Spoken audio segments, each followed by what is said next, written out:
te eleva ao céu.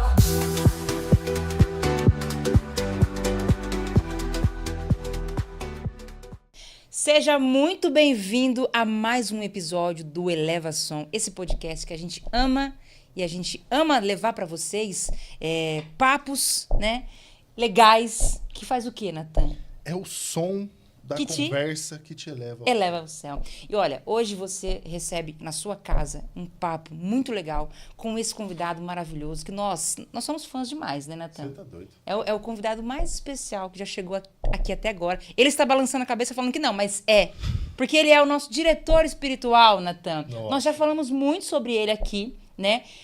É o nosso padre favorito ou não é, Natan? Ah, com certeza. Não é? É o padre que a gente liga quando... pra chorar. Pra chorar, pra desabafar. Tá chorando por quê? Tá chorando por quê? Ele sempre nos... pergunta, sempre faz essa pergunta. Eu Exato. nunca entendi por quê. Ele sempre nos direciona, sempre traz alegria. E hoje o papo vai chegar até a sua casa. Você que tá triste, você vai ver. Vai ser um papo com o padre, mais quinta série. A gente quinta série, vai ser um papo, uma conversa com um padre. É uma conversa mais quinta série que você já ouviu com um padre na sua vida. É isso. Vai ser, nossa. Com vocês, Padre Diogo Albuquerque. Tá doido, hein? Obrigado por estar aqui, Padre. Deixa eu dar a mão aqui, sua bênção. Uma bênção, Deus abençoe. O Natan, ainda consigo pegar a mãozinha dele, né? Não é uma mão, academia, né? É uma raquete. Não, Você tá na academia, inclusive. Graças né? a Deus. Aí. É motivação, né? A última vez que você me viu, você falou assim, e aí, padre, vai voltar a treinar, né? Ele meio que forçou Não, você. foi assim, mas sabe aquele... o senhor vai voltar a treinar? Tipo, dá aquela olhada de cima e embaixo assim, o senhor vai voltar? Não, o senhor precisa voltar a treinar. Tem que voltar. Mas a verdade foi bom, foi um toque necessário na hora necessária. É uma alegria estar aqui com vocês nesse podcast querido, Eleva Som. Nós conversávamos na última vez que vocês estiveram na paróquia e eles disseram para mim, padre, o senhor tem que ir lá. E hoje, graças a Deus, a providência nos permitiu estarmos juntos. Graças a Deus, graças a Deus. Primeiro, começar já dizendo que a gente, de fato, é seu fã, cara. Verdade. Fã das suas palavras, das suas homilias. Fã daquele jeitão negão no palco, que eu acho hora, né? Demais. É nosso, legal. né? O swing ali, Nossa, né? Trazendo a pressão da música e batendo mesmo, amor de Deus, no Olha, você peito tem que das fazer pessoas. mais um show junto, né? Porque a gente só fez um, Verdade, né? cara. Bastou, né? Pra causar. Foi tão Só rápido, né? rápido. Foi muito rápido. Muito legal, foi muito top. Vários acontecimentos. Né? Vários. Eu tô Nunca lembrando conversa na rua. muitas coisas. No meio da rua, você lembra? Foi. Eu precisando ir embora. E aí o assunto tá ficando melhor. O Dudu lá no carro. O Dudu, tipo, o que tá acontecendo, Nós padre? precisamos ir, padre. Vamos. Peraí, Pera só que- mais uma atualização. Tô pegando pipoca. Pera aí que eu tô pegando pipoca pra acompanhar aqui os Ai, acontecimentos. meu Deus né? do céu, cara. Mas eu tô lembrando a primeira vez que a gente viu o padre. Você lembra qual foi a primeira vez que a gente se encontrou pessoalmente? Eu lembro. Não acredito. Isso é um- Mano, eu tô lembro. orgulhoso Você de lembra? mim. Eu lembro. Mas o Natan é péssimo de memória. Deixa eu ver se ele vai Eu tô acertar. orgulhoso de mim, porque Me eu diga. lembro. A primeira vez que nós vimos o padre foi na Expo Católica, a primeira que a gente foi. Lá em São Errou. Paulo. Errou! Da Expo foi a Não, segunda. foi a segunda. Mentira. A primeira foi no troféu Louvemos o O Senhor. troféu não foi depois? Não, foi Você tá vendo como que é a mente? Tá vendo o que eu passo, padre? É isso aí, ó. E ele tem... A mente dele engana ele, entendeu? é. Eu conheço, vou lembrar. Não foi. A primeira foi no troféu. Pô, mano, eu tava Louvemos. mó orgulhoso de mim. Foi no Desculpa, troféu. Natan. Não, mas tá bom, filho. Tá bom. Foi a segunda. Tá Foi. mais perto do que foi. Eu me esforcei, pelo menos. Foi. Tá Foi lá bom. no Troféu Louvemos, Foi no a gente troféu. chegou. E olha, ele deu um abraço tão gostoso na gente. Foi, aquele abraço véi. que acolhe, sabe? Assim. E vocês lembram do pedido que eu fiz? Não, aí eu já vou. Aí eu já me falei. Ai, moiou, hein? Qual Porque eu foi o disse pra pedido? eles, porque naquela época o Natan tinha um topete assim, né? Verdade, Tá. pode crer. Céu, né? Sim. Ah, eu lembrei. Lembrou? Lembrei. Lógico que eu lembrei. Fala. Na Vamos hora ver. que a gente foi tirar foto, Aham. vocês não podem parar de ter filho, vocês têm que ter mais filho. Tem tanto filho feio no mundo. Eu lembro! Garoto! Não esqueceu porque essa parte Eu não muito esqueci! lhe interessa. Eu não esqueci! Todos os homens, todos os meus filhos casados, eu Olha sempre ajudo. só. ficou constrangida porque ela precisa lembrar. Exatamente. Não pode esquecer. E é o seguinte, hein? Vou sair daqui, vou comprar um teste de gravidez, porque tô achando que a parada tá... Meu Deus, meu Deus. Quem sabe no próximo programa vem dar notícia. Naquela ocasião, a gente tinha até brincado sobre isso, mas brincando, falando sério, que eu dizia para vocês que nós que somos católicos, apostólicos e romanos, e vocês que são um casal jovem, bonito, cheio de vida, vocês precisam ser esse testemunho vivo nesse mundo que já não quer mais ter filhos, nesse mundo que não acredita mais no casamento, que não acredita que é possível ser feliz sendo católico, né? Sim. É lindo ser católico. Mas é isso mesmo, e principalmente porque eu sempre disse, quando posso, aos casais que eu acompanho, que ter só um filho, ter um filho único, no mundo em que a gente vive é muito complicado, né? É mesmo. E o Noah precisa, né? Até na época que a gente se conheceu, vocês até falavam, padre, é difícil pra gente, porque o nosso filho foi praticamente concebido na época da pandemia. Eu lembro de tudo. Sim, olha. Né? Padre é colérico? Eu não sei o que eu sou. Você não sabe os temperamentos? Não, quando eu tava tentando entender, disseram que já não é mais 4, que são 8. Aí eu já desisti. Ô, louco! Não, são 4. São 4? Continua. Colérico, sanguíneo, que são os temperamentos quentes, né? Ele é de temperamento quente. Será? Se não é sanguíneo, é colérico. Fleumático e melancólico. São esses 4. Acho que eu não tenho tempo de ser melancólico nem fleumático. Demora muito, né? Então nós vamos descobrir juntos um dia, tá? Porque é importante. Depois a gente conta aqui na próxima vinda do padre. Isso. E aí eu lembro que eu tinha falado isso pra vocês falaram do Noah, da importância de que a preocupação que vocês tinham, porque ele nunca tinha brincado com criança, né? Pois é. O fato de não ter ido pra escola. E agora o Noah está, olha, valendo por 3. Regaçando, né, velho? Nossa, ele derruba a paróquia. Não, o legal é ele tocando violãozinho com você. Ele é figura, pai. Show. Lindo, lindo mesmo. Mas eu pensei com carinho, né? Nessa questão assim de abertos à vida, eu sei que vocês sempre foram, né? Mas lembre-se, gente, quando eu falo para eles e cobro os casais católicos de terem filhos, é sempre lembrando da paternidade e da maternidade responsável. Sim. Porque não basta ser só aberto à vida, é preciso ser aberto à vida e ter responsabilidade. Para que depois você não jogue nas costas dos outros a responsabilidade que você não teve na hora de conceber os seus tantos filhos. É isso aí. Agora, falando em irmãos, eu quero saber do senhor, porque eu nunca te fiz essa pergunta. Se o senhor tem irmãos, se o senhor veio de uma família católica, como foi o seu chamado ao sacerdócio? Eu conheci a irmã do padre lá no congresso da Eliana. Verdade. A irmã, mas eu conheci uma irmã, é só ela? Não, na verdade, a Carol que você conheceu é a minha irmã por parte de mãe. Por parte de pai, eu tenho mais 4. Ah, tá. Entendi. Vocês são na em verdade, 6. Na verdade, o que ocorre é o seguinte. Papai e mamãe, eles namoraram durante 4 anos e mamãe engravidou no quarto, ali no terceiro pro 4º ano. E eles decidiram, então, que iam se casar. Só que acontece, papai sempre foi de uma origem e vertente mais protestante, congregacional, da Congregação Cristã do Brasil. Nessa época ele ainda não era nada, os irmãos já eram, já participavam da igreja, mas papai não. Inclusive, na época, ele era mestre-sala de uma escola de samba aí famosa, capoeirista. Então, a mamãe caiu no gingado, né? Ele tinha o bariguedê. Ele tinha o tempero. Sim, o molho, né? Os jovens estão chamando de molho agora. Agora é molho.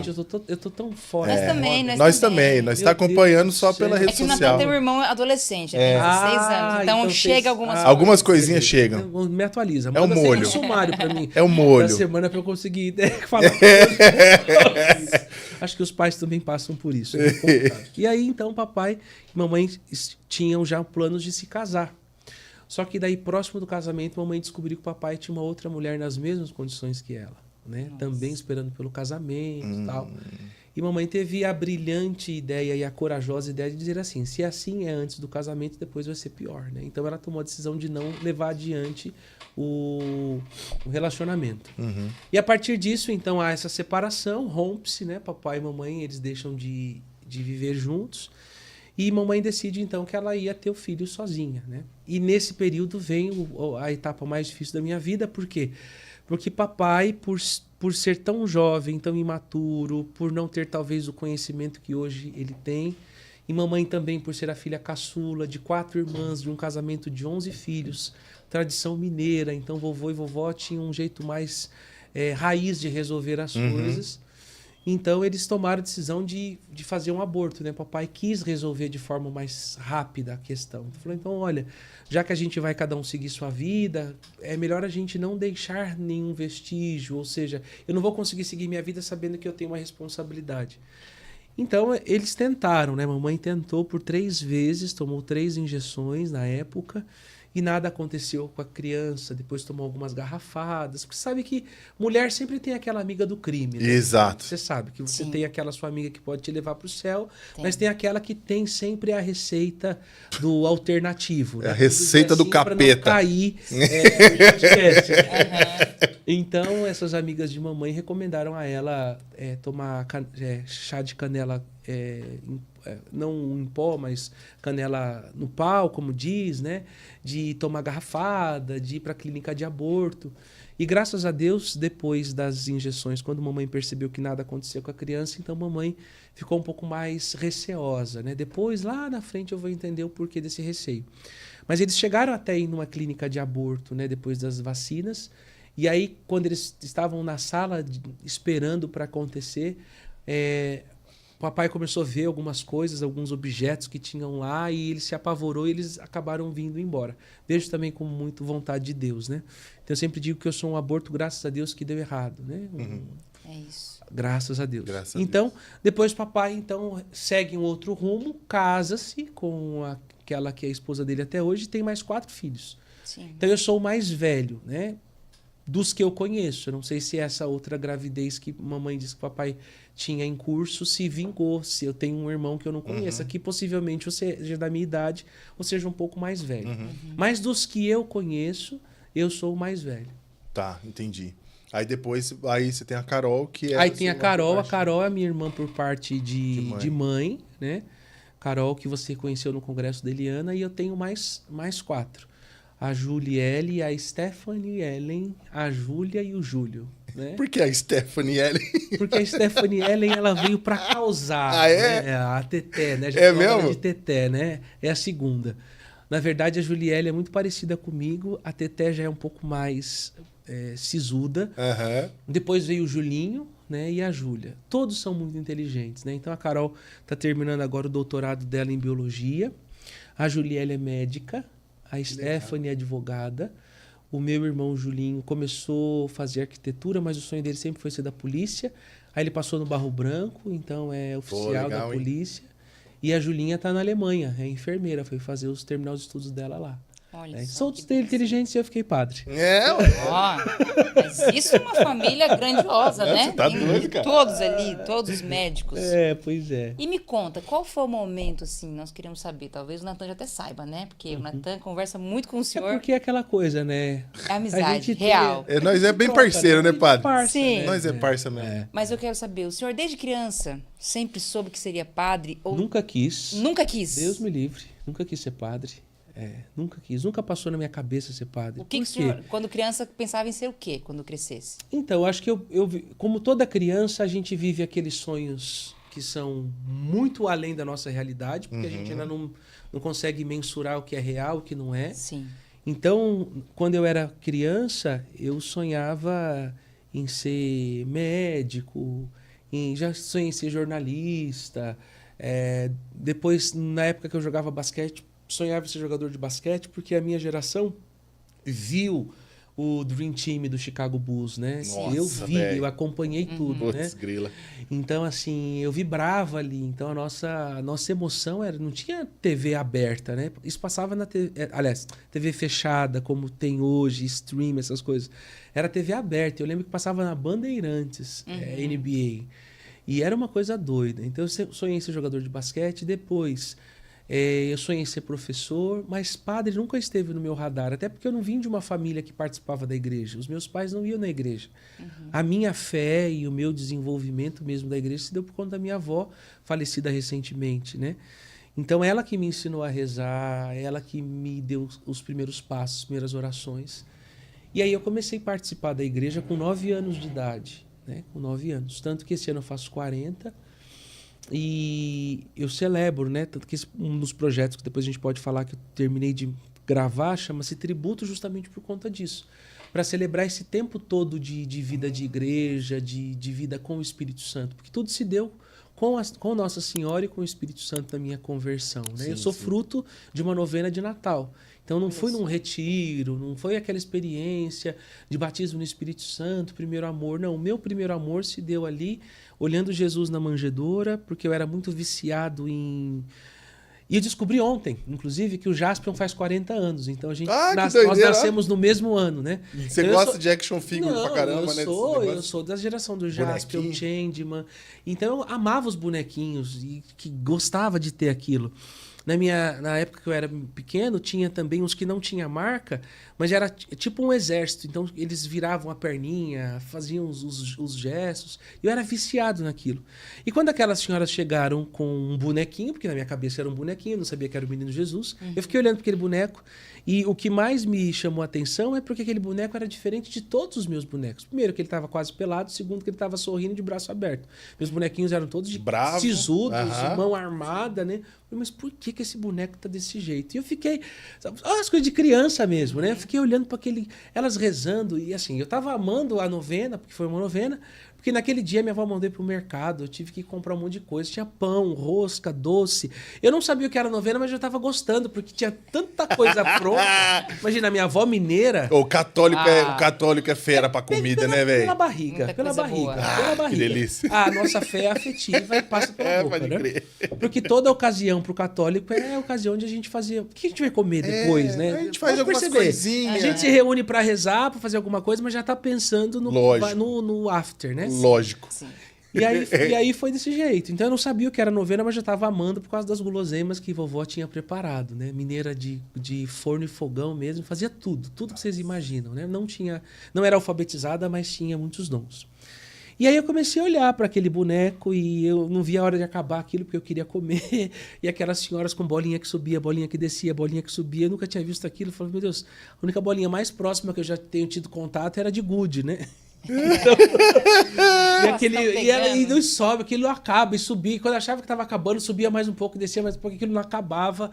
Falei, meu Deus do céu. E a minha avó tinha pedido para eu participar da novena, na verdade, porque como ela não sabia ler nem escrever, ela falou, eu só posso ter novena em casa se tiver alguém que saiba ler e escrever, que no caso era eu. E aí, beleza, aí terminou a novena. Aí uma das senhoras percebeu o quão eu fiquei envolvido ali com o Menino Jesus. Ela falou, você sabe quem ele é? Eu falei, não sei. Ela falou, ele é o Menino Jesus, ele é o Filho de Deus. Aí eu falei, legal, né? Ele é o Filho de Deus. Aí ela falou assim, olha, e ele é muito poderoso. Quando ela falou, ele é muito poderoso... Aí eu já olhei com uma atenção diferenciada, né? Porque a gente sabia que os bonequinhos, cada um tinha um poder diferente, né? Falei, mas que poder que ele tem, né? Ela falou assim, ele tem o poder sobre todas as coisas. E essa frase ficou na minha cabeça, no meu coração. Eu falei, eu vou ter um boneco que tem o poder sobre todas as coisas? Aí ela falou assim, você gostou dele? Eu falei, gostei. E ela me deu de presente. Eu tenho, inclusive, até hoje o bonequinho. A próxima vez eu vou trazer para vocês verem. Né? Tá lá guardado, é uma das minhas relíquias. E aí ela falou assim, você gostou do terço? Eu falei, o que é terço? Ela falou, isso daqui que tá aqui na minha mão. Eu falei, não, eu vi vocês subindo e descendo essas bolinhas esquisitas. Ela falou, não, vou te ensinar a rezar. Eu falei, mas eu não sei rezar como vocês rezam, né? Porque criança, 9 anos... Lógico. Ela falou, não, você só vai guardar uma coisa. Nas bolinhas maiores você vai rezar Pai Nosso, nas menores você vai rezar Ave Maria. Só que você tem que rezar todo dia. Não pode falhar um dia. E se você rezar todos os dias, esse menininho aqui que é todo poderoso, ele vai realizar muitas coisas bonitas na sua vida e na vida da sua família. E assim começou a minha experiência com Deus. Aí eu rezava todo dia. Não rezava o terço como se reza, né? Começando com os mistérios, oferecimento, o credo, enfim. Mas eu rezava os nossos e as Aves Marias como elas tinham me dito. Por isso que eu sempre digo para as pessoas que querem aprender a rezar e começar a rezar, que elas devem partir sempre daquilo que é possível. Eu vejo pessoas que nunca rezaram nada e elas querem já começar acompanhando o Frei Gilson no Rosário. Ok, se você conseguir, louvado seja Deus. Mas a probabilidade disso não dar certo é muito grande. Porque você A oração, ela é um ritmo de vida que você vai, aos poucos, conseguindo. É que nem academia. A gente não começa com a carga máxima. A gente vai aprendendo. Nunca jejuou, quer fazer pão e água. Exatamente. Né? Então, a vida espiritual, isso é até importante a gente dizer, né? Já que eleva som, eleva também a sua vida espiritual. Não queira subir a escada pelo último degrau. Comece pelo primeiro, porque o que conta não é o excesso do que se faz, mas a intenção pela qual se faz. Não adianta nada você rezar o rosário para os outros, né? Para postar no Instagram, estou rezando, levantando toda hora, para rezar o rosário, né? Não pode ser assim. Você tem que rezar o rosário por amor. Exatamente. Rezar, e tem que fazer diferença na vida. Pelo amor de Deus. Não é só você rezar o rosário para dizer que você está fazendo o que tem que ser feito. Não. Mas você continua vivendo uma vida totalmente fora do contexto. Você não tem fruto, não adianta. Não tem fruto. E assim começou a minha vida. Aí, nesses 9 anos de idade, já era Natal, já estava próximo de encerrar o ano. Essas senhoras tinham filhas da minha idade. E essas crianças iam fazer primeira comunhão. E aí elas me chamaram para ir na primeira comunhão das filhas, porque daí a gente começou a se conhecer mais. Porque era muito disso, né? Eu vejo que a missão da igreja é essa. Você chega na casa da pessoa, você vai conquistando a família, depois você vai trazendo as pessoas para mais perto. Isso é uma coisa que eu sinto muita falta hoje, né? A gente está... Quando o Papa Francisco insiste na questão da igreja em saída para mim é aquilo que eu vivi lá atrás. Exato. Porque se alguém não tivesse ido bater na minha porta para oferecer a novena, eu não seria padre.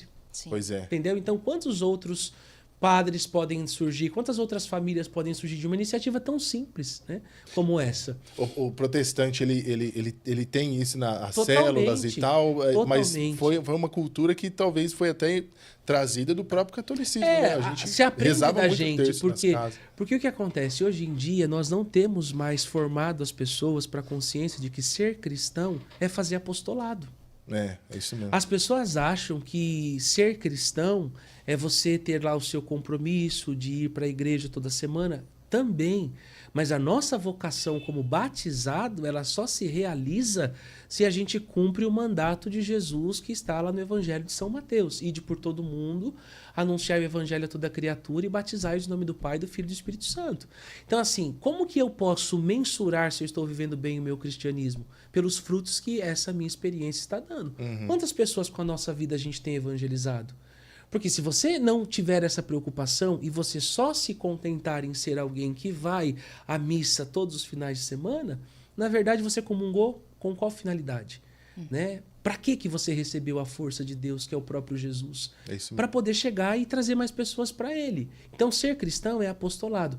E, infelizmente, nós perdemos muito isso. Sim. E o protestantismo nasce com essa preocupação.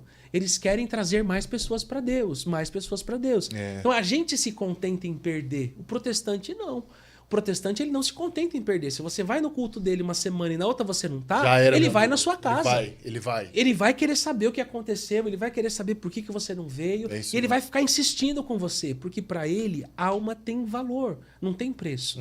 E a gente ainda é muito falho nisso.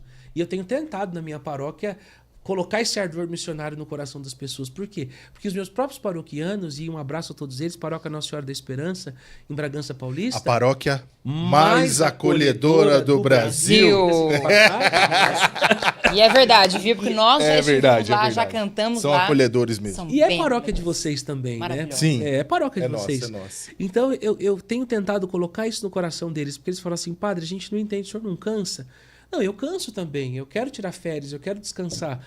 Mas quando eu paro para pensar na quantidade de coisas e de pessoas ainda que eu vejo quando eu saio da missa, que estão ali, às vezes, nas adegas da vida, que agora não é... Agora tudo é gourmetizado. Lógico. Né? Bar não é mais bar. Boteco. É adega. Eu não estou no bar, eu estou na adega. Né? Então... Eu vejo mentiroso. Eu vejo essa quantidade de jovens, eu sei as famílias que eu atendo, a quantidade de jovens se perdendo e isso me incomoda, porque assim, eu não me contento de ver, que a gente estava falando das missas penitenciais. Sim. Graças a Deus, sexta-feira, 5 horas da manhã, igreja lotada, como se fosse cerco de Jericó. Só que assim, eu olho, são os mesmos rostos que eu vi no domingo. Então, isso me deixa feliz? Não. Me deixa realizado? Não. Por quê? Porque são os mesmos rostos. Então, alguma coisa está errada. Né? Graças a Deus, eu fico feliz? Fico feliz por saber que a proposta deu certo. Mas tinha que estar os mesmos rostos e mais alguns. E mais alguns, né? Então a gente não tem essa preocupação.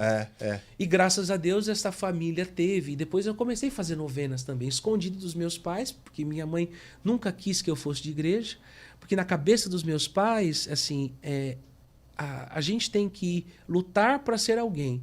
Então lutar para ser alguém significa estudar. Você tem que estudar, ter uma profissão, trabalhar e ser bem sucedido na vida. Sim. Então, a preocupação, entre aspas, ok, né? Não havia uma preocupação com a vida espiritual porque não se tinha espiritualidade. A minha avó era guardiã da fé. Então, tudo bem. Então, assim foi. Aí conheci essas meninas, fui na primeira comunhão delas. E quando eu entrei pela primeira vez na igreja, que não foi Aparecida, foi na minha comunidade de origem, que é a comunidade São Luís Maria Grimion de Montfort. Porque qual que era a visão de igreja que eu tinha? O lado de fora da Basílica, de Aparecida, aquela passarela interminável, que para criança aquilo é chato. É cansativo. Sim. Né? E o que eu sabia de igreja? Ver perna. Porque o que criança vê em Aparecida? Perna. Porque criança não aguenta ficar de pé, o pai não aguenta ficar com ela no colo, põe ela sentado no pé, e a gente fica lá olhando para a perna do pai e da mãe, não vê nada, aquilo não acaba, não tem sentido nenhum. Cara, faz total sentido isso que você tá falando, velho. Eu não tinha experiência de igreja. E o que eu gostava de Aparecida? O sorvetão. Né? Aquele sorvetão de 3 sabores. Né?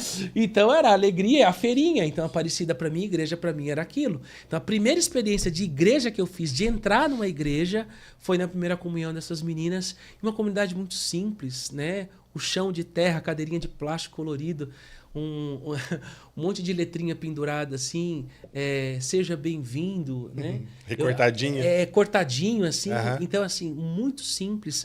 Mas é a igreja da minha vida. Eu já tive a oportunidade de estar no Vaticano, de estar nas basílicas mais lindas da Europa, mas nenhuma delas tem a beleza da minha comunidade, né? Que infelizmente hoje foi reformada. Só que assim, eu falo para meus irmãos padres, reformar não significa destruir a história, né? A gente precisa preservar no máximo, porque aquilo tem um valor afetivo para as pessoas. Hoje, como padre, eu tento fazer o mínimo possível, né, para preservar. Então foi ali que eu fiz a minha primeira experiência. Então é nessa igreja que eu vou ter o batismo no Espírito Santo, de 9 para 10 anos. É ali que eu vou começar a participar do grupo de oração, da Legião de Maria, vou ser catequista. Com 12 anos eu já era catequista. Uau! Né? Legal, cara. Era o Dioguinho catequista. Já, você 12 imagina anos. Eu era o próprio Carlton, do Will Smith. É mesmo? Eu era o próprio Carlton. Cara. Eu quero ver foto eu depois. ia pra igreja... Não, imagina. Não tem. Tem, a gente acha. Mas era assim, calça de sarja, sapatinho, cinto, Ai, camisa polo. pode crer. Não, eu era... É o Carlton total. Eu era totalmente, cara. Porque assim, eu queria ser o Will Smith. Exatamente. Eu queria ser o Will Smith, mas o Will Smith era muito alternativo. Ele era muito... Não dava pra usar aquelas camisetas coloridas. Você mirou no Will Smith e acertou no Carlton. Entendeu? Gente, cara. Desculpa, tá estragando. Não tá, não. Assim que a gente gosta. A gente quer isso. A gente quer saber as histórias por trás, que ninguém sabe. E eu ia, assim, é engraçado, porque assim, os meus amigos de comunidade, eles me veem hoje padre, veem de batina, eles falam assim, que saudade da época das polo, né, das coisinhas. Eu era assim, porque graças a Deus a gente nunca foi miserável, porque na minha época, a nossa pobreza não fazia com que a gente não tivesse condições de comer o que queria, de usar uma roupinha. Sim. Eu não tinha como comprar roupa de marca, mas eu andava com as roupinhas combinando. Era possível isso, né? Naquela época, o dinheiro tinha valor de dinheiro, né? Não é que nem hoje que você paga R$1 num ovo, né? Mas tá tudo bem. E aí, então, eu comecei a participar, comecei a vivenciar com o pessoal da comunidade essa experiência, mas sempre muito escondido dos meus pais. Como meus pais trabalhavam muito, eu era praticamente criado pelos meus avós.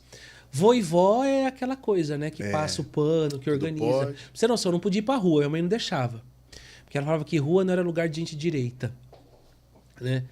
E então, meu avô, ele calculava o horário que minha mãe ia mais ou menos chegar do trabalho e ele me levava na rua, tipo, 1 hora antes. Sim. Dava ruim, às vezes, quando minha mãe saía mais cedo, né? Chegava de surpresa. Aí tava lá. Aí eu tava lá, né? Dioguinho brincando. Moiou, o chinelo vai cantar pro vô e pro filho. E olha olha a nossa arte na rua. Descer o barranco sentado no papelão. Era isso. Ficar sem o tampo do dedão, porque ia jogar bola. Metia na guia, no asfalto. Então a unha do pé era sempre toda detonada. E minha mãe falava, se machucar eu não vou cuidar. E depois ela cuidava... Se chorar, apanha. Se chorar, apanha. Né?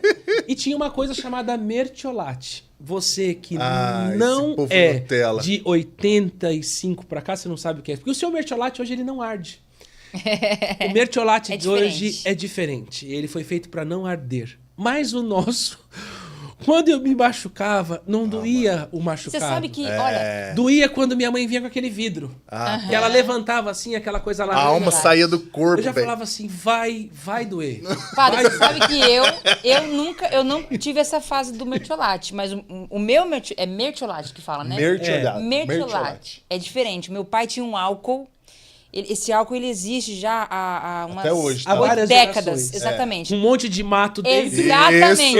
Arnica, cânfora, maçã de elefante, que é uma planta assim, ó. Vocês já ouviram falar dessa maçã de elefante? O pessoal não teve. Era o álcool. O meu sogro é raiz, ele tem até hoje esse álcool existe até hoje. E o legal é que esse álcool... Meu filho já usou esse álcool. O meu avô, por parte de pai, também tinha. E o legal é que esse álcool, gente, é um álcool Zulu. Que é a embalagem. Isso! Essa mesmo. Essa aí. Já tá todo desconfigurado. Sim, essa daí. Porque vai acabando, só coloca mais álcool. Tudo. E aquilo serve pra tudo. Você pode cheirar. Tudo. Você pode passar em machucado. Não. Se você tiver febre, você pode passar também. Pode, exato. Serve pra tudo. Tudo. Meu pai já o carro vinha com sujou, álcool. passa o álcool pra limpar. Vou passar um álcool, nós chamava de álcool verde. Mãe, o álcool verde. Já vinha um álcool verde ali. E eu tô com 33 anos, o meu filho de 5 já usou. Uma vez ele chegou em casa e falou, mamãe, o meu machucado sarou porque o vovô já passou o álcool da maçã de elefante, porque o Noah conhece como álcool da maçã de elefante. Já é uma porque ele já adaptação. Adaptou. Mais para a nomenclatura nova. É isso. Nomenclatura nova pro álcool. Mas é muito claro isso. Então eu vivi isso. Então a nossa brincadeira era essa. Então era empinar pipa, jogar queimada. Na nossa época, queimada era queimada mesmo. Não tinha esse negócio assim, você bateu a bola em mim e você me machucou. Não. O legal da queimada era esse. Exatamente. Entendeu? Você tinha que machucar o outro, né? Jogava Betis na rua? Betis. É Betis ou é taco, não, onde você vê? Onde eu moro é taco. O meu era Betis. Com as latonas de óleo soia, aquela amarela. Ai, cara, que delícia. Né? Aquela bolinha, de vez em quando passava no buraco, vinha pingando assim. Cara, você dava aquelas... Esgoto. Meu Deus, básico. cara. Saneamento básico. Você não sabe o que é saneamento básico, né? Ai, que delícia, cara. Né? Tinha que se virar com o que tinha. Ô, padre, e as suas referências, puxando o assunto pra música, as suas referências musicais veio dessa época ou não? Já, não. A nossa casa é uma casa muito musical. Assim, minha família nunca ligou muito pra televisão, assim, no sentido de aquela pessoa que não saía de casa sem assistir o capítulo da novela. A novela nunca foi muito forte. Tá. O forte na nossa época, também pra você que não teve a graça de nascer nesse tempo, era a locadora. Então, assim, a gente esperava a sexta-feira porque você podia alugar 3 fitas, passar o final de semana pelo preço de durante a semana. Isso. Então, o nosso negócio era esse. A gente assistir filme, pegar lá 4, 5 fitas e ficar maratonando ali, comendo pipoca. Acabava a pipoca, pedia pizza, cachorro-quente, era tudo na madrugada. Era uma loucura.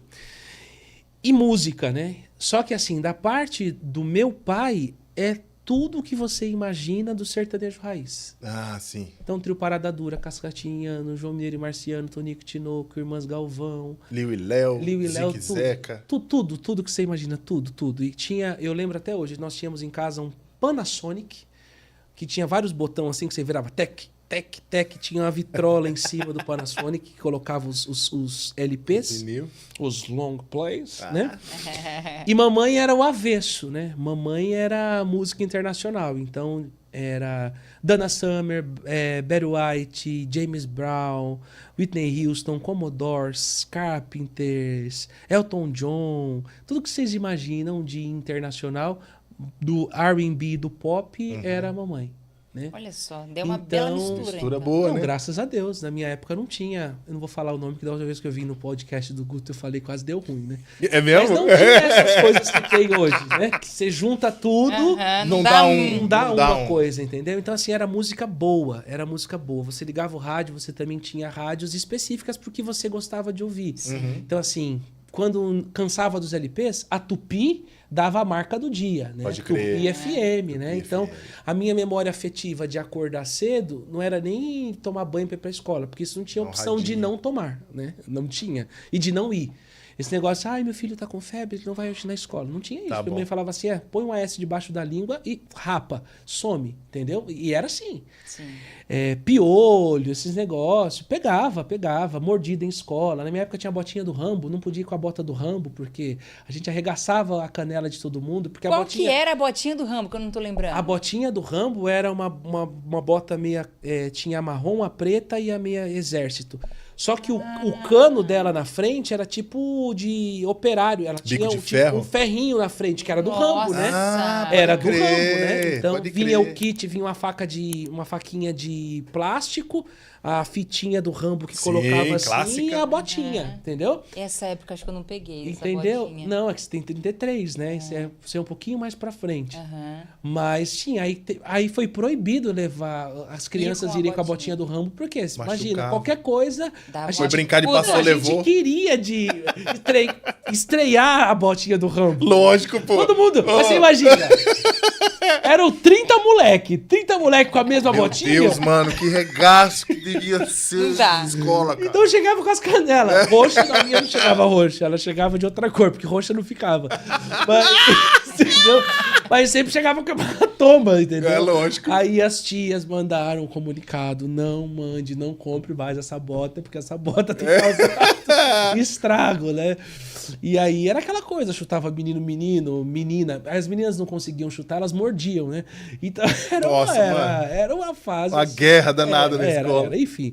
E eu era uma criança que... Eu acho que eu fiquei meio CDFzão da cabeça, meio Carlton, porque como não tinha como minha mãe me deixar com a minha avó, porque a gente não morava ainda com os meus avós, então eu era a única criança que fazia o mesmo pré de manhã e à tarde, porque minha mãe trabalhava o dia inteiro, então eu tinha que ficar, a diretora deixou, então eu fazia a mesma aula de manhã, eu fazia à tarde. Então à tarde eu reinava, né? Porque eu já sabia todas as lições da manhã, aí a professora tinha que morar fora. Olha, um dia eu abri o portão da escola pra fugir com as crianças tudo correndo no meio da rua. Olha, por isso que eu nunca pensei em ser padre, cara. Não tinha como. E ó, vou falar um negócio pra você. Graças a Deus que você foi padre, porque um filho seu, vou falar, mano. Nossa, em pleno 2025, não ia funcionar, bicho. Ia ser preso, ia ser capturado. Sem direito à fiança. Moleque estourando o banheiro. Nossa! Dá não. Não tem como. Não, ia virar uma gangue.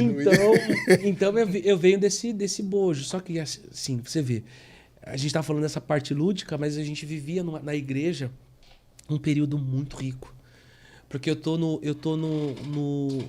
nascimento, no florescimento da renovação carismática católica. Época da Golden Era, né? Então eu estou ali, tô falando de época de Padre Jonas em Cenáculo, tô falando de época de Padre Robert de Grantes, de Emiliano Tardif, dessa geração toda que vem dos Estados Unidos, Padre Eduardo Doggett no auge, Padre Haroldo Ram.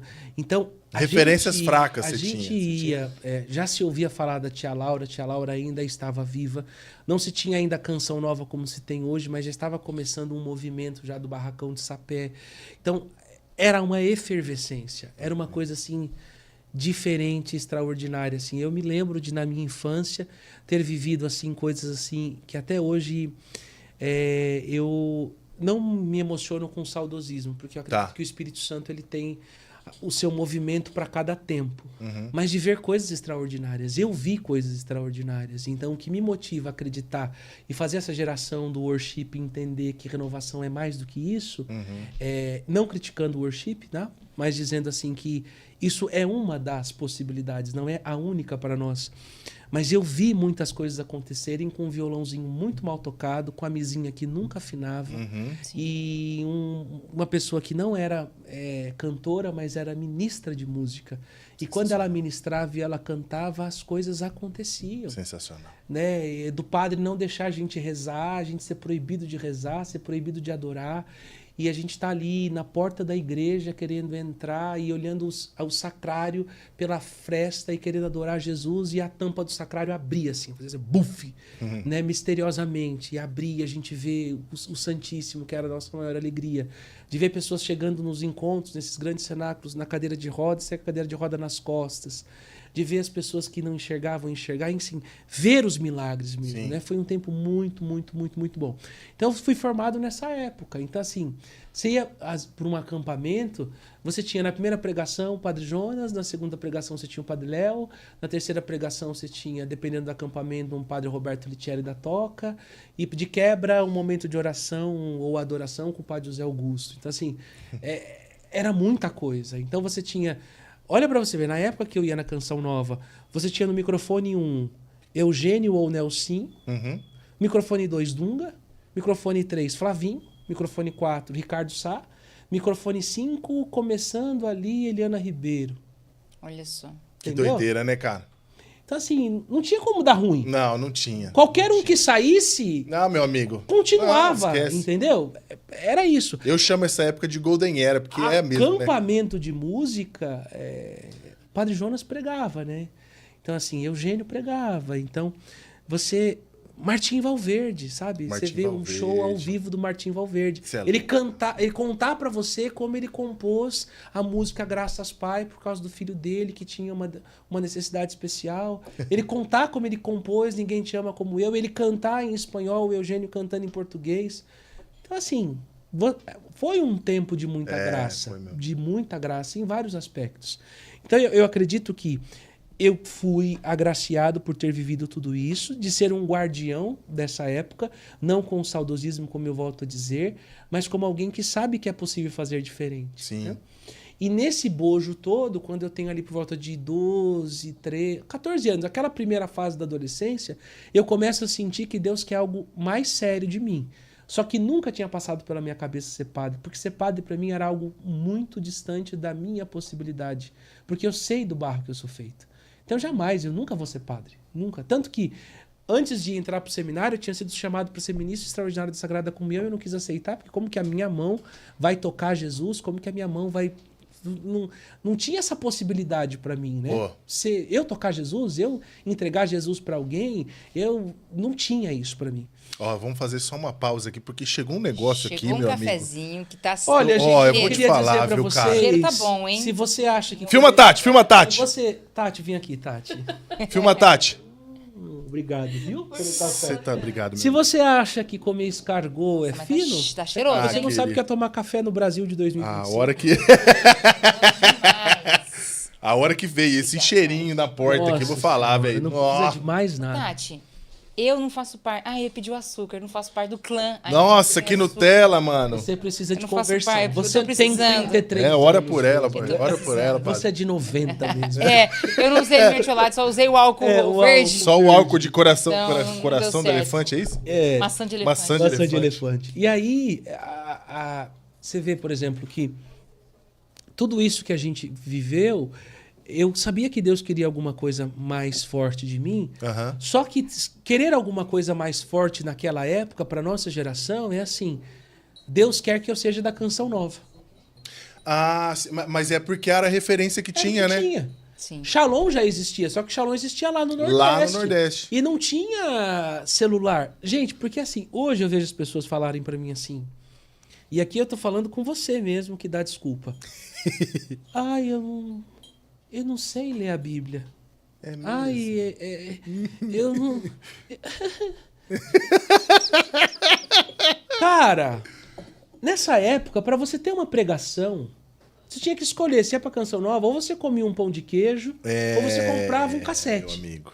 Entendeu? E assim, você tinha que escolher de 10 pregações a que dava para você trazer. Então, como você escolher... Era barato comprar uma fita cassete. Não, e outra, vamos dizer assim, Padre Jonas e Padre Léo estão pregando no acampamento. Qual que você escolhe? Beleza. Escolhe aí. Não, vou escolher só do Padre Jonas. Qual delas? Fez 4 pregações. Entendeu? Do Padre Léo, qual que você escolhe? Então, era muito difícil ter acesso a conteúdo. A geração de hoje é privilegiada e vai ser muito mais cobrada de Nosso Senhor do que na nossa época. Porque para eu ler um livro naquela época de espiritualidade, ou eu lia a teologia pentecostal, ou eu não lia. Uhum. Para eu ter uma música, ouvir uma música, ou eu ouvia o que se produzia pelo Padre Jonas, pelo pessoal, ou a gente não tinha. A gente tinha os cantos da harpa cristã, tinha os corinhos evangélicos da época, que muitas pessoas falam, você canta música evangélica protestante. A pessoa que fala uma água dessa, ela precisa rezar muito, porque você precisa entender a diferença da música e a proposta da música para cada coisa. Uma coisa é você falar da música litúrgica dentro da Santa Missa, no sacramento, e outra coisa é você falar de músicas de louvor. No dia a dia. E no dia a dia, se você for pegar o Louvemos e espremer o Louvemos, vai cair praticamente ali do 0 ao 400. Meu Deus do céu, o povo não tem noção, não. Vão ser os corinhos que a gente tinha, claro. Que eram músicas protestantes. Enfim, fechei aspas. Então, não se tinha acesso como se tem hoje. Hoje você não precisa sair de casa para você fazer teologia. Para você aprender Bíblia, você tem uma infinidade de cursos, de possibilidades. Pregação você tem todas, ao alcance da mão. E tem gente ainda que mesmo assim não se forma, não estuda, não lê, não pratica. Então, naquela época, se Deus quer alguma coisa a mais de mim, qual que era a nossa compreensão? Ou vai ser padre, ou vai ser consagrado na Canção Nova. Uhum. Então, na minha cabeça, padre eu não ia ser. Então, vamos para outra possibilidade, que é ser consagrado na Canção Nova. E, de fato, fui, tentei, mas era muito difícil. Por quê? Porque também o processo vocacional naquela época era complicado. Ainda se fazia carta. Então, tinha que fazer a carta, mandava a carta para o vocacional, esperava o vocacional responder. Aí, quando ia ter o encontro para você participar, os encontros para participar, você tinha que ter condições de se deslocar até Cachoeira. Só que como eu faço isso sem uma família que me apoia? Complicado. Não tinha como, eu não trabalhava, não tinha Com dinheiro. apoio já era difícil. Eu comecei a trabalhar com 14, só que o meu salário com 14, eu lembro até hoje, meu primeiro salário, R$118. Dava para fazer alguma coisa, mas não dava para você vir de onde eu morava até o Tietê, e do Tietê ir para Cachoeira e de Cachoeira voltar. Até porque, até isso hoje é mais fácil. Porque os ônibus hoje da Canção Nova, alguns deixam você lá na porta. Uhum. Antigamente você tinha que descer lá na rodoviária antiga, ou subia de táxi, os que tinham condições, ou você ia a pé, entendeu? Uhum. E assim, como você vai a pé sozinho, né? Não tinha como. Era bem difícil. Mas enfim, então eu achei que fosse isso e fui amadurecendo isso dentro do meu coração. Mas por parte da família sempre existia essa briga. Minha mãe sempre dizia, você tem que estudar. Então, para participar das coisas, eu ia sempre escondido. Até que um dia chegou uma época bem complicada, né? Porque você sabe que o adolescente, ele tem aquela fase em que ele aceita, tem aquela fase que ele desafia, né? Então, eu comecei a tentar medir forças com os meus pais. Porque na minha cabeça eu não entendia como que a minha mãe não me deixa para a igreja. Porque ir para a igreja é o que todas as mães que estão lá querem que os filhos façam. Tava indo no contramão, né? Entendeu? Tava, e assim, eu me revoltei, tive uma época de revolta, tive uma época que eu quis ser o herói, que eu era o perseguido, que eu estava sofrendo por Jesus. Até que eu fui num retiro uma vez e o padre acabou comigo, né? Mas assim, foi aquela... Acho que foi a melhor confissão que eu fiz nessa época. Porque eu cheguei assim, vai ter confissão, né? Porque na nossa cabeça, o que... Foi lá o mártir. E ainda isso existe, tá, gente? Eu atendo confissão. As pessoas acham que assim, já que eu não cometo os pecados mortais, né, os sexuais muito graves, então eu já tô no caminho, sou santo. E eu tava cheio desse orgulho mesmo, né? Porque eu era o mártir, porque eu tinha brigado com os meus pais para estar naquele retiro. Aí falaram assim, vai ter confissão. Eu falei, nossa, então agora vai ser o coroamento do meu martírio, né?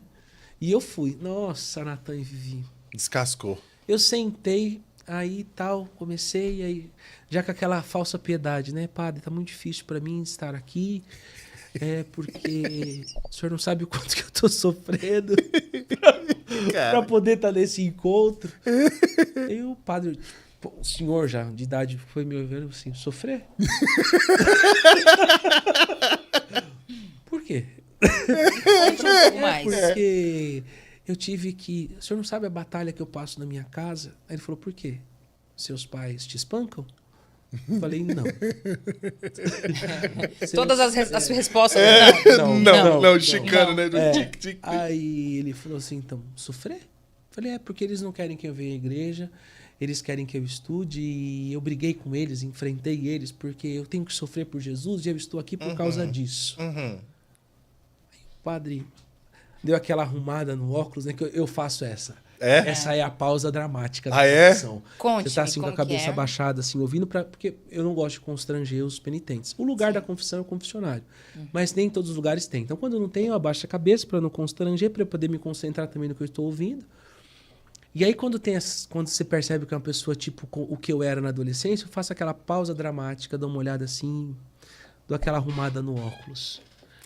Aí a pessoa já se situa. Agora que ela veio, percebe que ela não tá tão bem como ela achava. Como ela achava. O padre deu aquela arrumada no óculos e falou assim, bom, primeiro, que você é um menino arrogante. Né? Primeiro tapa. Você está tomado por orgulho, por prepotência. E segundo, se eu fosse você, saía dessa confissão, pegaria suas coisas e voltava para sua casa agora. Nem termina o retiro. Porque eu não sei se você, nessa santidade que você está, você se lembra que honrar pai e mãe vem antes do martírio. Uau. Que paulada, velho. Natan. Saiu de lá.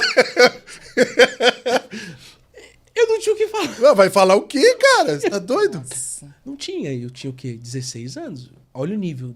16. Já que você quer dizer que você aguenta, então vamos lá. Então vem aqui, né? Um santo sacerdote me arrebentou. E ali eu chorei, saí de lá com raiva do padre. Lógico, não lógico. aceita, Claro, no né? adolescente, Né? assim, tá um... E eu cheguei até... Olha pra você ver como o diabo é sujo, como a gente é ruim, né? Eu cheguei até a pensar na possibilidade de ir confessar com outro padre pra falar mal daquele padre, o padre não ter aceitado o meu martírio. Entendeu? Que absurdo é esse? absurdo Eu é vim esse? aqui sofrer por Jesus? Né? Poxa vida, que absurdo é esse? Eu sou minoria. Entendeu? Nossa, se fosse naquela época, Meu eu tinha Deus. estourado, cara. Chorando no TikTok. Que isso? Ia fazer um vídeo, ia ser... Nossa, Abriu vários... o Twitter. Nossa, vários reacts. Vários. Padre da caminhada pra me acompanhar.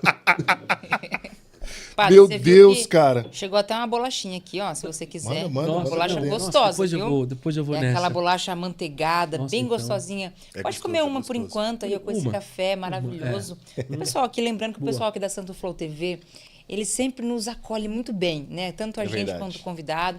Quero também deixar aqui, ó, os meninos aqui da produção. Grande Ari, grande Não, Fabinho, a técnica tá aí. aqui é cozinha, é nossa. Eles são nossa. incríveis, Nossa. eles são incríveis. Então, ó, já quero lembrar você que ainda não é inscrito no Santo Flow TV, nesse canal aqui que vos fala, já verifica agora se você tá inscrito, curta já esse vídeo, tá? Que é muito importante para alcançar mais pessoas. Manda para aquele seu amigo lá que... Todo mundo tem um amigo arrogante, né, padre? Que se acha o santo. Manda esse episódio para ele, manda esse episódio lá no seu grupo familiar. Mas não pense que acabou, não, viu? A gente vai continuar aqui E é conversando. o que mais tem. Tem muito, tem muito. Tem. Graças a Tá Deus, doido. hoje nós temos um padre Paulo Ricardo, que naquela época já era o padre Paulo Ricardo, mas a gente ainda não conhecia. Sim. E o padre Paulo, eu acho que uma das frases do padre que eu vou levar pro caixão, pro túmulo, né? Que eu sempre tive essa dificuldade. Eu achava que santidade era não pecar. E quando eu fiz o curso dele, Engenharia da Santidade, inclusive quem não fez, faça, que o padre começa dizendo assim: não pecar não te faz santo. Não pecar te faz ser o mínimo que você deve ser. E aí estaca zero. Você saiu do menos 10, É isso chegou aí. no zero. É isso aí. Então, ser santo é amar. Né? E como doeu meu coração perceber que eu ainda não sabia amar Jesus. Que eu ainda não sei. Na verdade, todos os dias eu peço para ele, quando eu rezo a missa, dá aqui uma confissão pública, que eu ali tenho a graça que eu sempre achei que eu não seria digno e sei que não sou digno de realizar, que é de ter o corpo dele na minha mão, de ter o sangue dele na minha mão, de saber que essas mesmas mãos que tantas vezes o traem, o colocam na cruz, são utilizadas por ele como esse instrumento para trazer ele para as pessoas.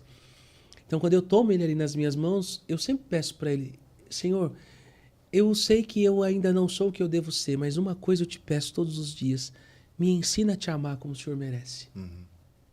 Né? Porque se tudo isso passar, se tudo isso que eu contei, que eu já vivi nesses 30 anos de história,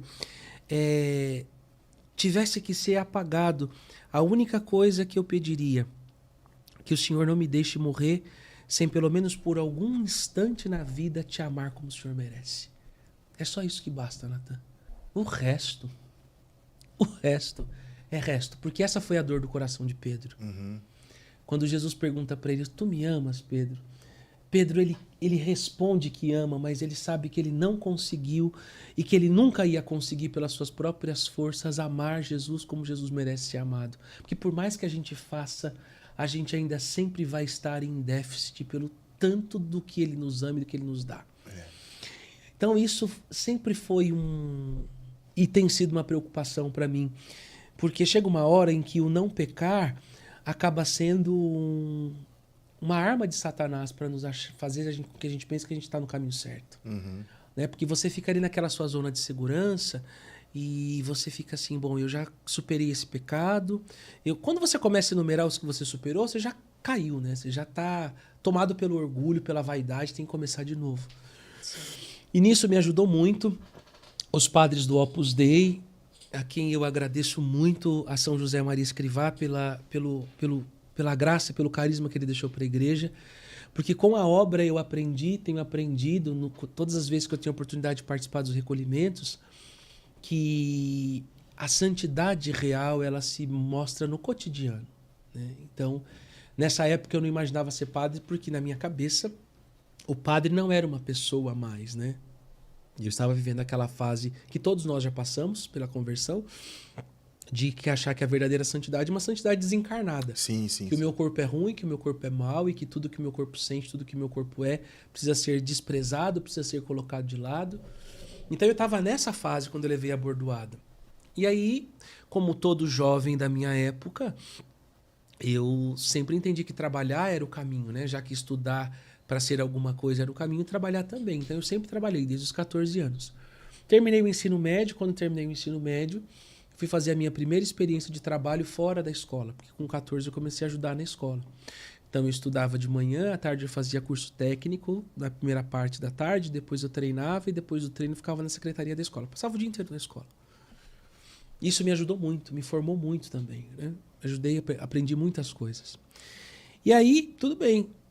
19 anos, né? Começo a namorar com a minha última namorada, né? Porque ao longo desse caminho a gente... Então, claro, né? Claro, né? Um cafezinho. Esse padre, ele é fantástico. Aí... Escolheste a melhor parte. E o bom que eu não fiquei vermelho, né, cara? Por aí. Eu fico vermelho. Ele não fica. Maravilhoso. Ai, cara. E aí, tudo bem, né? Eu já falei que eu te amo hoje, porque eu te amo, cara. Eu te amo de verdade. E aí, então, eu vou pro meu último relacionamento. E com 19 para 20 anos, eu já estou muito bem. Eu tenho tudo o que um jovem gostaria de ter com 19 anos e que não tinha. Eu tinha um emprego muito bom, porque eu já trabalhava no banco nessa época. Eu tinha a namorada que eu quis. A gente se conheceu na igreja, tal, tudo, enfim.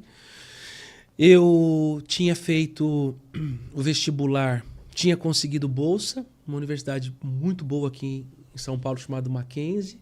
Então eu não pagava a faculdade. Pra você ter noção, o que eu ganhava juntando o meu salário com todos os benefícios que eu tinha naquela época corresponde ao que eu ganho hoje de côngora como padre. Caramba. Entendeu? Mas você imagina isso... Jovem, né? Eu tô com 39, há 20 anos atrás, né? De 19 para 20. Só que eu deitava a cabeça no travesseiro, faltava alguma coisa. E aí eu comecei a pirar. Porque eu achei na época que eu tivesse com depressão. Porque eu não tinha como falar das minhas dúvidas vocacionais em casa, com os meus pais. Claro, pô. Não rolava. Os meus amigos eram todos de igreja, então qualquer coisa que eu fosse falar para eles relacionado às minhas dúvidas vocacionais, ou eles iam achar que eu estava perdendo a fé, ou que eu estava mundano. Sim.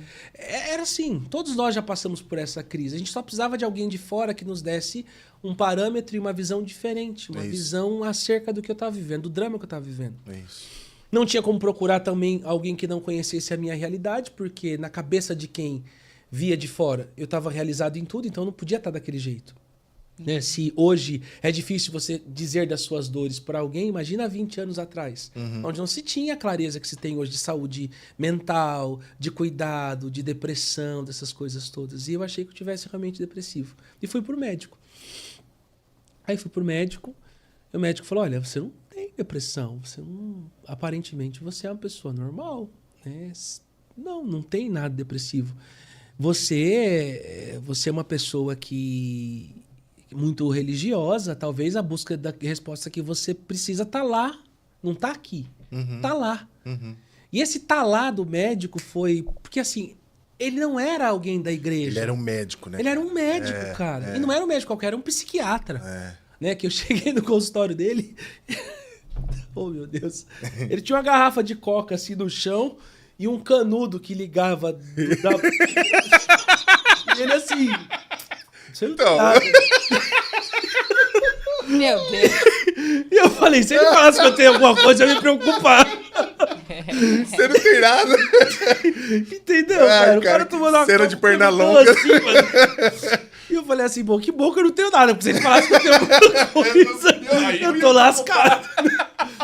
Então, assim, não tinha como aquele cara me dar um conselho errado, entendeu? Ele não era nada espiritualizado. Não tinha como ele me apontar para aquilo. E foi bem a época que tinha saído aquele filme do São João Paulo II, Carol, o homem que se tornou Papa. Sim.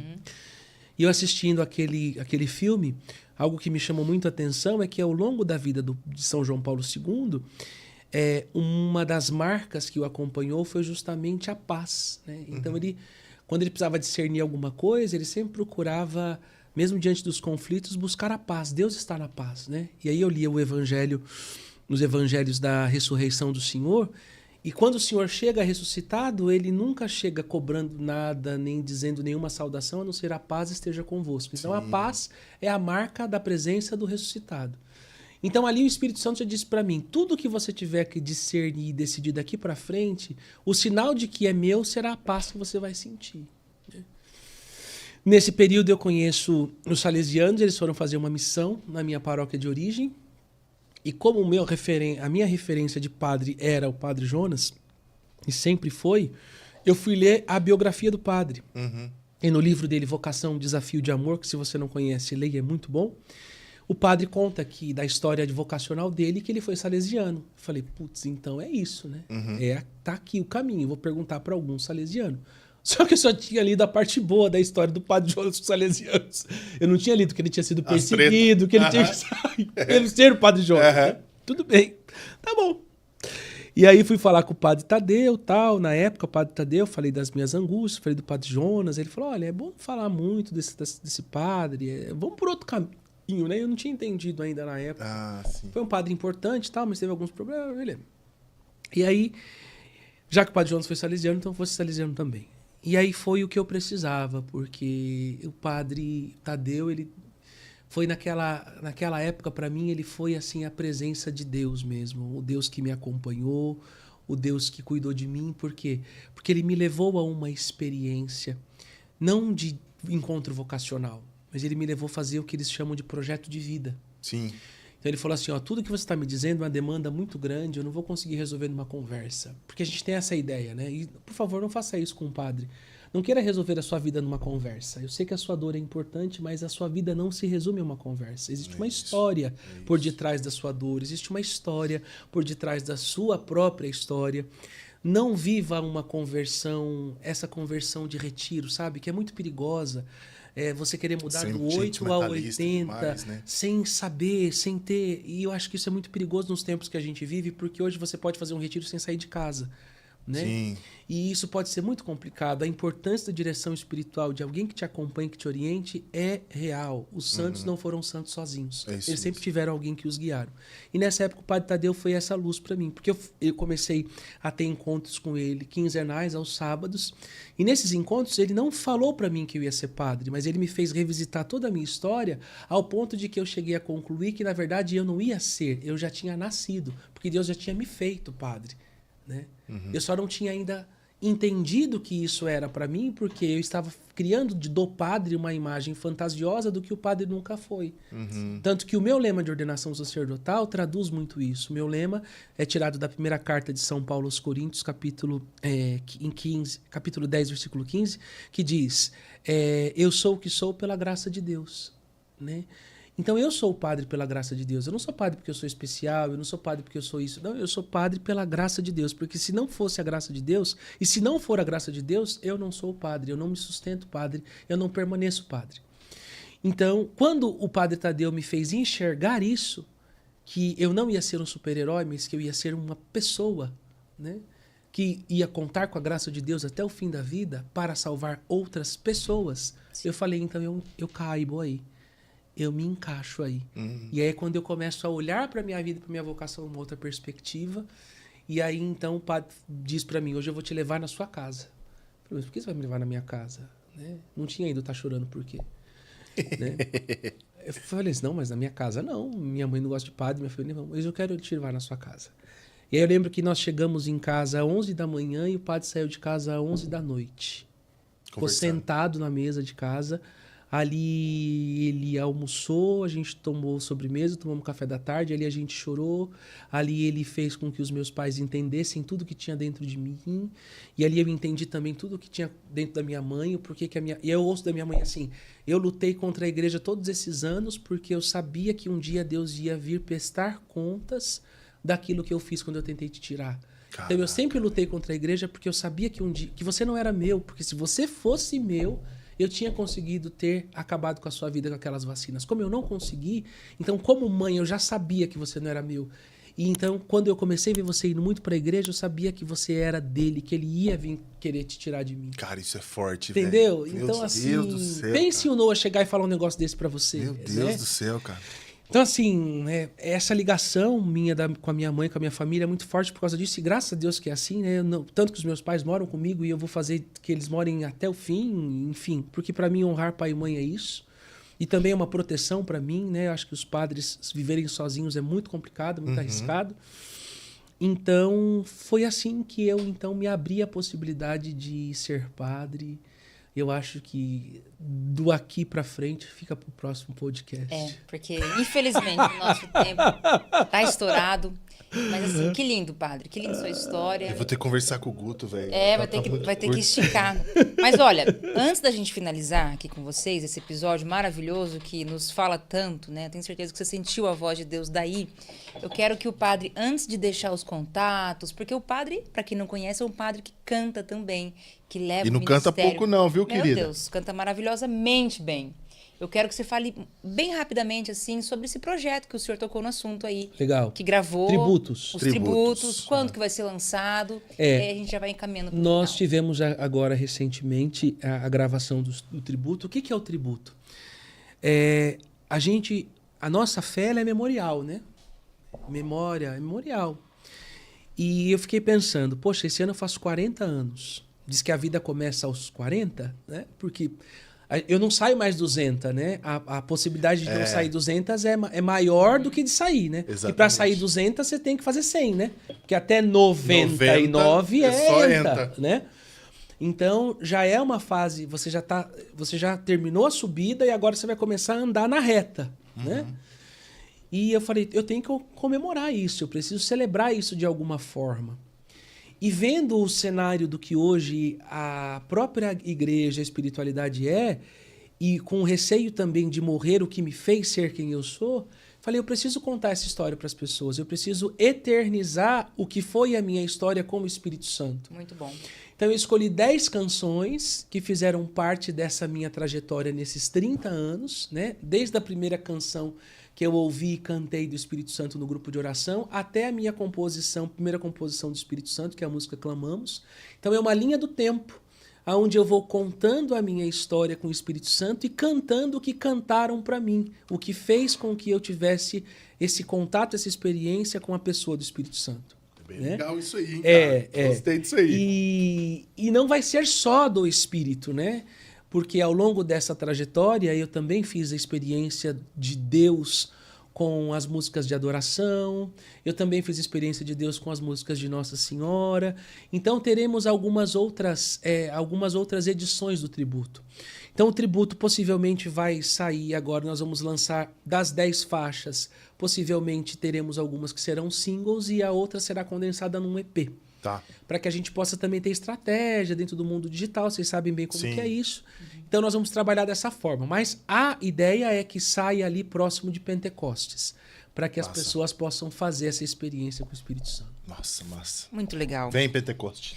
E para levar o Padre Diogo Albuquerque para a cidade, para a paróquia? É só falar com o Vivi e Natan, eles mandam na minha vida. E nós fala e Exato. se bobear, nós até vem do show dele. A gente vai junto.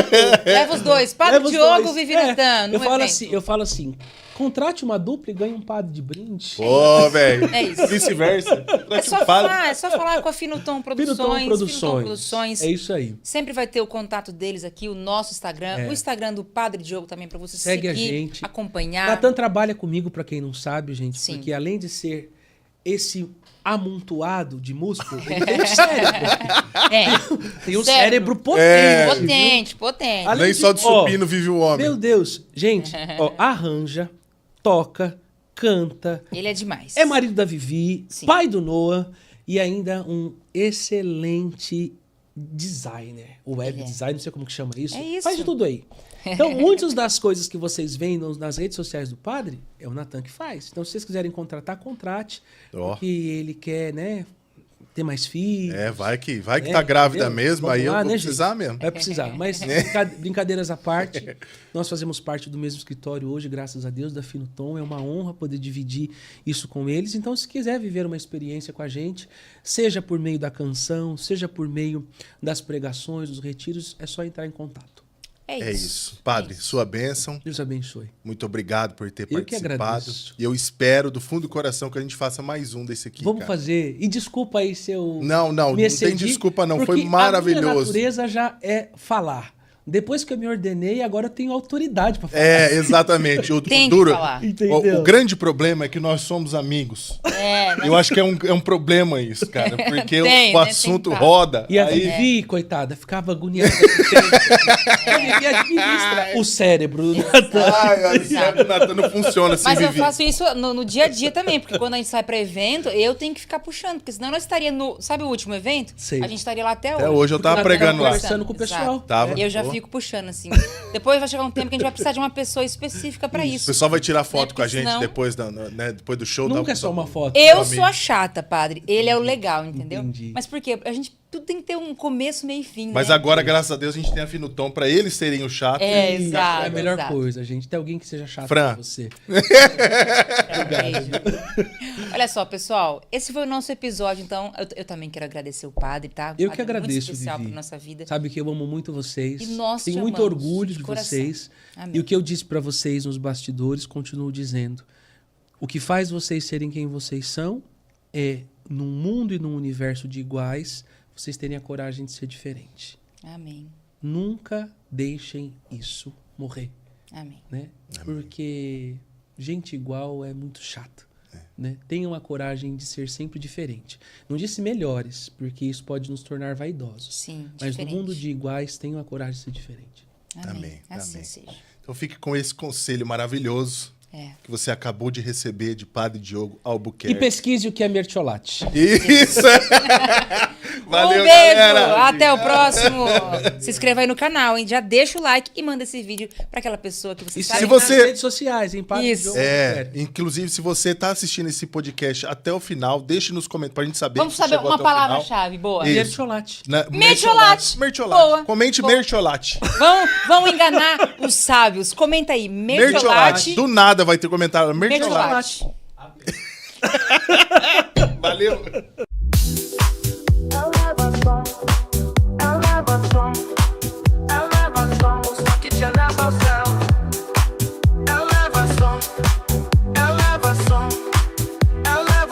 O som que te leva ao céu.